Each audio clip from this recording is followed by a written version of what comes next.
Elles sont transmises de bouche à oreille. Les traditions orales font partie intégrante de nombreuses cultures au pays. Leurs rôles sont essentiels, mais malheureusement, elles sont souvent minimisées, voire ignorées. Bonsoir et bienvenue dans votre émission Ça vous parle. Contes, danses, légendes à travers ces traditions orales, un patrimoine important est transmis de génération en génération. Souvent associé à tort à de simples distractions culturelles, elles jouent un rôle essentiel. Quel est-il? Comment ce patrimoine oral est préservé aujourd'hui? Je reçois Marie-Angèle Yishipo Cottereux, artiste conteuse culture océanienne et kanak, ainsi que François Ouadra, archéologue. Ils répondront à toutes nos questions. Bonsoir à tous les deux. Bonsoir. Alors, quand on parle de tradition orale, on parle de quoi exactement, Marie-Angèle? Quand on parle de tradition orale, on parle de l'histoire d'un tertre, de l'histoire d'un clan, et puis également du nom qu'on porte, parce qu'il n'appartient pas à une seule personne, mais à plusieurs générations, qui va expliquer en fin de compte d'où l'on vient, où l'on va, et puis c'est le meilleur moyen, en fin de compte, de savoir où aller. Ça se traduit sous quelle forme? Ça se traduit sous forme des coupes de noms, étymologiquement, pour trouver, en fin de compte, le rôle de chacun dans la société. Et, mais dans de la danse, ou bien simplement par des histoires, par des histoires qui sont contées, pour pouvoir ressentir, parce que compter, c'est pas seulement être là et puis parler. Compter, c'est transmettre également les émotions, de façon à ce que la personne qui perçoit et qui reçoit le message, et puis ressentir, et puis en fin de compte être bousculé de l'intérieur pour se sentir concerné. Vous êtes conteuse, et dans quel cadre on fait appel à vous? On fait appel à moi quand ça dépend des situations.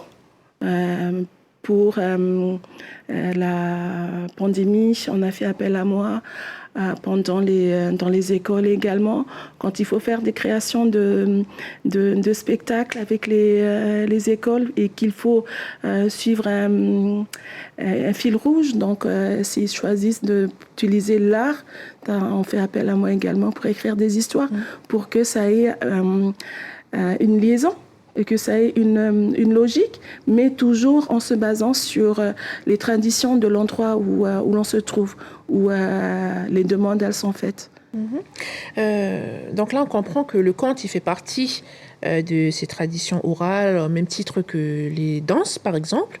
Mais c'est là qu'une question se pose avec vous, François Ouadra. Vous êtes archéologue. Quel est le rapport entre le conte, par exemple, les traditions orales, et l'archéologie? Donc, en fait, moi, dans mon parcours, on va dire, dans ce que je fais, oui. Ayant travaillé un peu sur la plupart des pays mélanésiens du Pacifique, la tradition orale est assez importante dans le sens où ça nous aide, en fait, parce que je dis souvent que notre histoire, elle est inscrite sur le paysage. Donc, souvent, on a tendance à mettre, par exemple, la tradition orale comme patrimoine immatériel.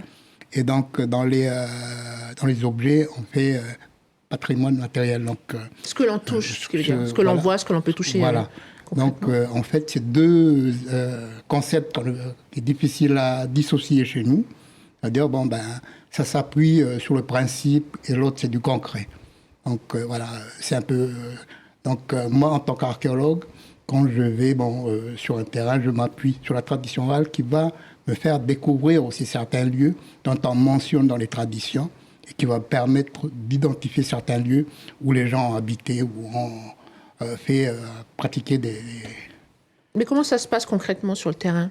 Sur le terrain, comme Marie-Angèle le disait tout à l'heure, par exemple, on sait que le patrimoine, en général, c'est la compétence des provinces, d'accord? Donc, mais quand on va sur le terrain, après, il y a des gens, par exemple, sur les terres coutumières, par exemple, où ce sont des gens qui sont là. Et souvent, moi, je vais voir ces gens-là qui vont demander déjà l'autorisation de rentrer chez eux, et après expliquer le travail qu'on fait, Et s'il y a des histoires qui sont associées au lieu où je vais intervenir, je leur demande. Ça, c'est ce que je fais souvent. Est-ce qu'il y a eu dans votre expérience quelque chose que vous avez découvert ou compris grâce à ces contes, quelque chose une expérience, une vraie expérience, quelque chose de concret? De concret, je peux parler de Ouadrabé, par exemple, à Lifou, oui. Où j'ai fait une étude d'impact, l'étude d'impact de l'hôtel. Et là, il y a un site tabou, par exemple. Enfin, c'est pas par exemple, c'est un site tabou qui existe, ce qu'on appelle plan de Naop. Donc, il y a certaines personnes qui n'ont pas le droit d'aller sur les lieux. Donc, il a fallu que je vais demander aux gens de l'endroit de me raconter l'histoire. Et c'est une histoire, en fait, assez intéressante, mais qui m'a permis, moi, en tant qu'archéologue, de voir et de donner après des recommandations pour essayer aussi de protéger ce lieu qu'on appelle Naop. À l'issue de mon intervention, j'ai demandé à ce qu'on balise ce coin, mais les gens même de l'endroit ont peur d'aller sur le coin. Donc c'est un peu le concret. C'est surtout aller demander aux gens, avoir des informations sur les lieux, quoi. Mais parce que cette procédure, elle est différente que celle des autres archéologues? Ça se passe comment avec les autres? C'est pas la même chose? Moi, j'ai toujours travaillé avec cette habitude-là. Après, les autres, c'est sûr qu'ils le font. Mais comme je disais tout à l'heure, il y a la demande, c'est-à-dire quand on fait la coutume pour demander et aller, et ça, je n'ai pas peur de le dire, on le fait bien. Mais après, quand on repart, c'est-à-dire, au début, on demande la permission, donc il faut expliquer ce qu'on va faire, ce qu'on fait sur le terrain. Mais après, à l'issue de ça, il va falloir retourner les informations qu'on a recueillies. C'est-à-dire, on ne rentre pas par la fenêtre, ou on ne rentre pas par la porte pour sortir par la fenêtre. Donc, il faut qu'à l'issue de des recherches qu'on a fait, qu'on leur donne, qu'on leur explique les résultats, leur donner les résultats de ce qu'on a fait. Parce que souvent, ce n'est pas le cas. Marie-Angèle, quand on parle de contes, on va penser par exemple aux contes, les contes de Perrault, par exemple le petit chaperon rouge. Est-ce que c'est la même chose ou quel genre de contes vous récoltez? Moi, je suis plus dans les contes qui permettent à faire compte qu'à la fin de l'histoire, il est toujours une morale. De façon à ce qu'on s'inspire de cette moralité-là pour permettre d'avancer et de faire attention, en fin de compte, d'observer quand on marche ou quand on est en mer ou par rapport au conte. Le conte, ça a été également, dans le temps, nos anciens, ils ont utilisé ces termes-là pour pouvoir raconter la navigation, pour pouvoir raconter le caillou, le kogui, tout, pour pouvoir mettre un nom sur et puis pouvoir compter en fin de compte le chemin parcouru. Ils ont dû utiliser cette façon-là. Et moi, c'est ce que je fais également aujourd'hui. Parce qu'il y a certains contes, par exemple ceux de Perrault, où il y a quand même une petite moralité à la suite. Mais ce qu'il y a de plus dans les contes que vous récoltez, c'est ces informations en plus? Ce sont les informations en plus parce qu'on a été chercher auprès des gens à qui ça appartenait, ces informations-là. Et on a été collectés. Quand ils nous les donnent, on ne fait pas de... ce n'est pas une vérité, ce n'est pas un mensonge. C'est à chacun, en fin de compte, de se retrouver dans ce conte pour éviter les conflits. Et s'il faut retourner vers Perrault, depuis que je suis petite, Perrault n'a jamais été ma référence. Ça fait que il y a eu les femmes de La Fontaine, mais chez nous, il y a la tortue et l'escargot.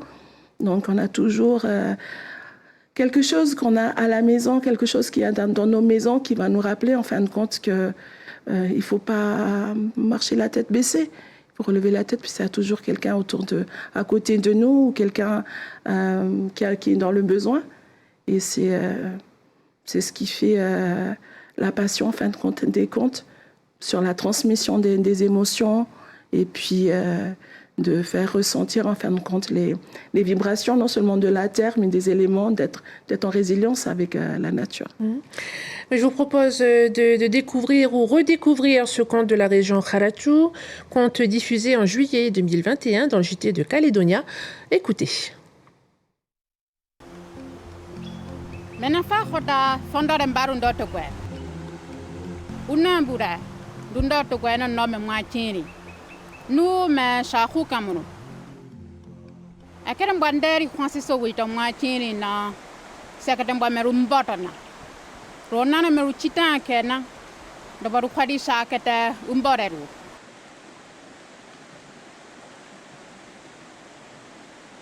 Ro chita ke mwachini. Ro fondofa. Ro fondofa kere hukamunu muni. Ro fondofa na ro mechatwa shomea. Ro fondofa mbaru na ro chiko pro nyina. Ro fondofa. Ro twa sa nepuiketa. Ro twa nepuiketa mbwara. Na ro twa sa kete neketona. Anena ekempari na mbore menenyo. Roashime no mara ketea. No khunfe mi menenyo ya. Na ruanta dona na rumara ken rumwe. Hotamba wa pesa kwekwan mera khunge. Na sembe fondore. Afera fameture hukamunu muni kwasha sangete kwe. Na rona buwake. Hotamba na khumaife na sembanja. Ano pukoro pore mbwando to humbwa here. Rwanu wakefe.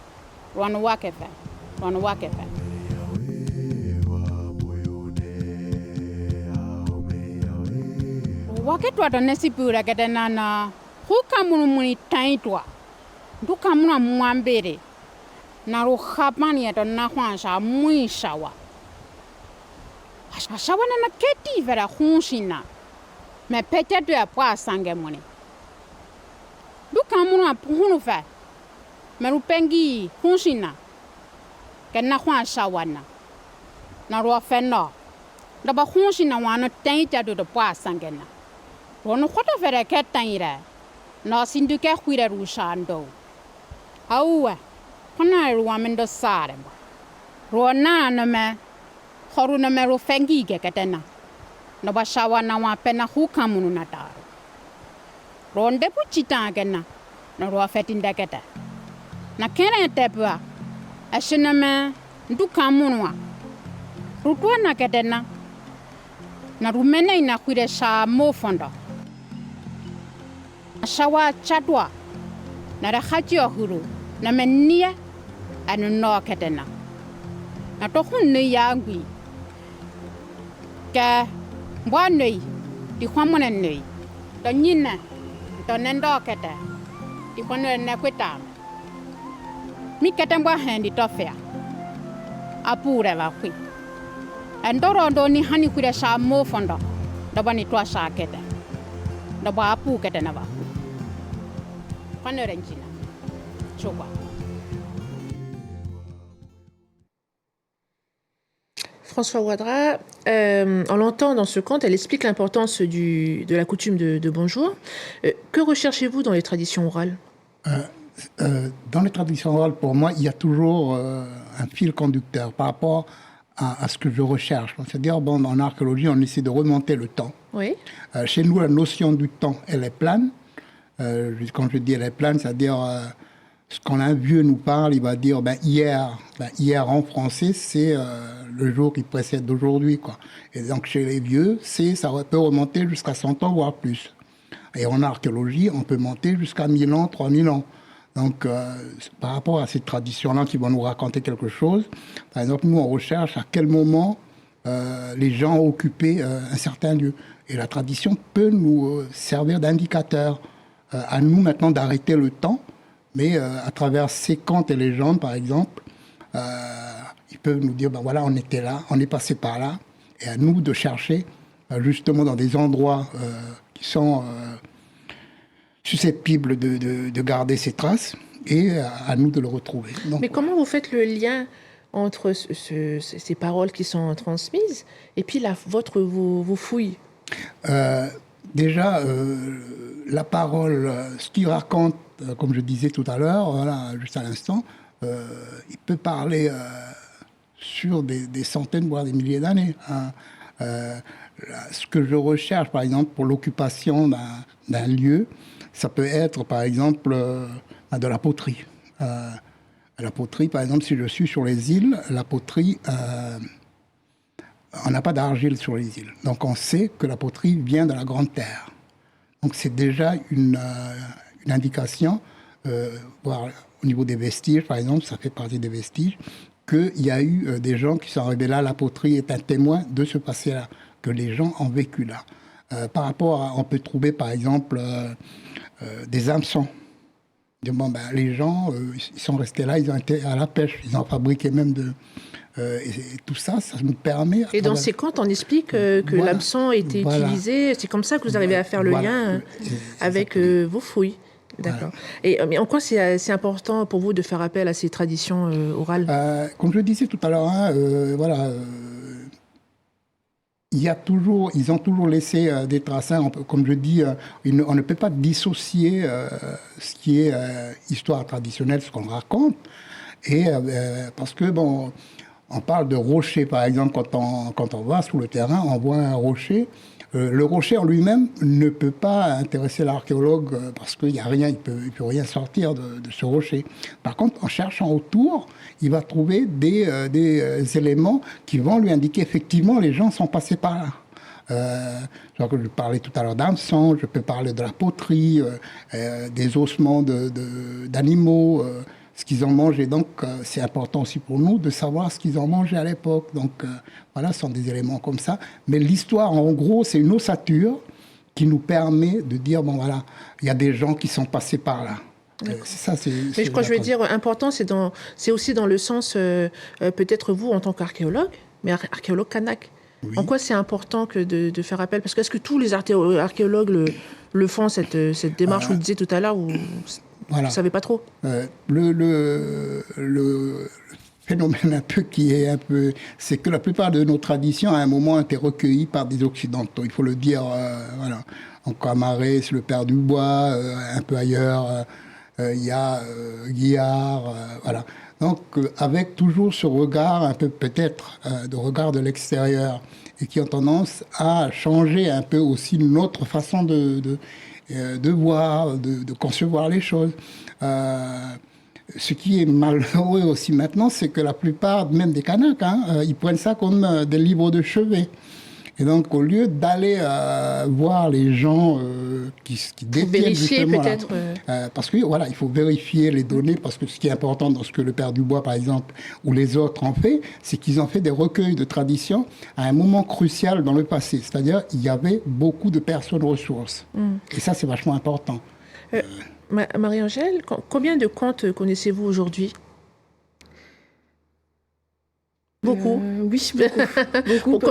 Depuis combien de temps, en fait, vous récoltez ces contes? Depuis 1998. D'accord. Et comment vous faites comment ça se passe pour la récolte de ces... J'ai commencé du côté de l'île des Pins, puisque je suis responsable je suis vice-présidente de l'association Protection du patrimoine. Et ma passion pour l'histoire a fait que je suis allée rencontrer les gens et commencer à poser les questions. Et puis... on a commencé à me donner les histoires, on a commencé à me donner la relation avec telle famille, pourquoi. Et au fur et à mesure, en les collectant, arrivé un moment quand on te dit que tu n'as pas le droit d'aller plus loin dans ce que tu as reçu, moi j'en ai écrit des contes. Comme je disais tout à l'heure, il n'y a pas de vérité, il n'y a pas de mensonge. C'est à chacun de se retrouver dans des histoires. Parce que tous les contes ne peuvent pas être divulgués. Tous les contes ne peuvent pas être divulgués. Il y a certains contes dont j'ai fait la collecte, sont à transmettre après dans la famille. Et tu t'engages coutumièrement auprès de ces personnes que voilà, tu vas l'écrire et puis que tu vas transmettre à la génération future ou aux gens de la famille, mais ça reste dans les familles. Après, c'est eux qui prennent la responsabilité de voir s'ils divulguent, parce que dans certains contes, en fin de compte, qui appartiennent à des familles, il y a également l'histoire du totem, du protecteur, ce qui fait que c'est pas donné à tout le monde. Peut-être également, quand on vient d'un lignage ou d'une lignée qui n'est pas la même, mais qu'on porte le même nom. Après, c'est pareil, c'est pas à tout le monde à qui ça appartient, cette histoire-là. Donc, faire attention également pour éviter les conflits, pour que ce soit une bonne personne, en fin de compte, qui reçoivent le... Parce qu'en fin de compte, concrètement, je disais tout à l'heure, on peut avoir comme référence les contes occidentaux où il y a de la... comment on appelle ça, une moralité, mais dans le conte kanak ou même au niveau océanien, c'est ça si confirmé, il y a par exemple en plus l'histoire de ces familles-là, et encore plus peut-être au niveau foncier, au niveau de... Voilà, c'est ça qui fait en fait la différence. Comment savoir que ces informations sont fiables? Très rapidement, parce qu'on va arriver à la fin de cette émission. Normalement, quand je dis ça, comme je disais tout à l'heure, ça a été recueilli par des personnes fiables, parce que ce sont des gens à qui on a transmis ces histoires-là de génération en génération. Maintenant, c'est difficile pour nous parce que on l'écrit. Mais encore, je dirais, nous, notre tradition ou notre façon n'est pas figée non plus, parce qu'il va changer avec le temps aussi. Et Marie-Angèle, en fin de compte, ces traditions orales, c'est bien plus qu'une simple histoire racontée dans une case aux enfants. Est-ce qu'aujourd'hui, on reconnaît ces traditions orales à leur juste valeur? Ça dépend. Ça dépend de l'événement. Mais pour l'instant, depuis que je suis conteuse, aujourd'hui je suis reconnue en tant que conteuse professionnelle, oui, ça va, c'est reconnu. Mais pas par tout le monde. Parce qu'à part les événements culturels où l'on voit les danses, voilà. Comment on peut avoir accès à ces contes? Est-ce que ça suffit de les voir simplement dans ces événements culturels? Non, moi je me dis que les enfants de ma famille sont les plus chanceux, parce que quand il y a un événement, ils ont des contes avec moi. Et puis peut-être les mettre à l'école. Oui, mais à l'école, dans le programme scolaire. Dans le programme scolaire, ça dépend du programme du professeur ou bien de l'institutrice. Elle fait, comme maintenant c'est une obligation d'enseigner les fondamentaux de la culture kanak.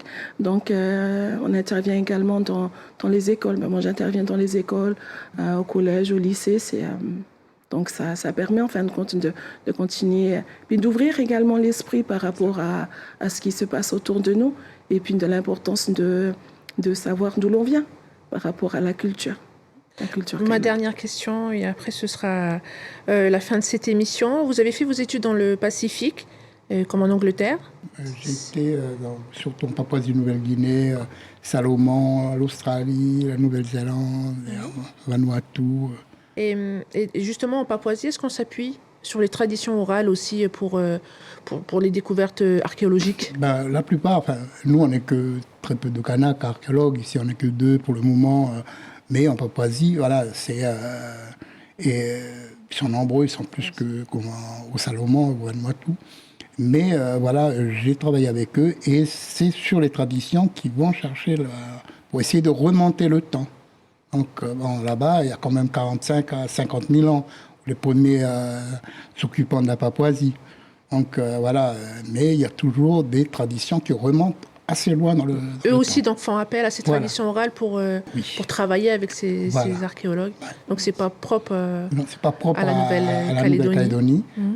C'est partout, même au Vanuatu, si vous allez sur l'île qui est à côté, c'est pareil. Ils ont un réseau d'informateurs qui vont aller recueillir justement ces traditions et qui vont aller travailler après avec les archéologues parce qu'ils se basent sur ça.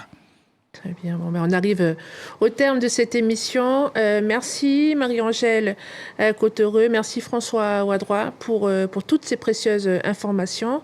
Et puis, cette émission, vous pouvez revoir sur caledonia.nc. Je vous souhaite une belle soirée et à mercredi prochain.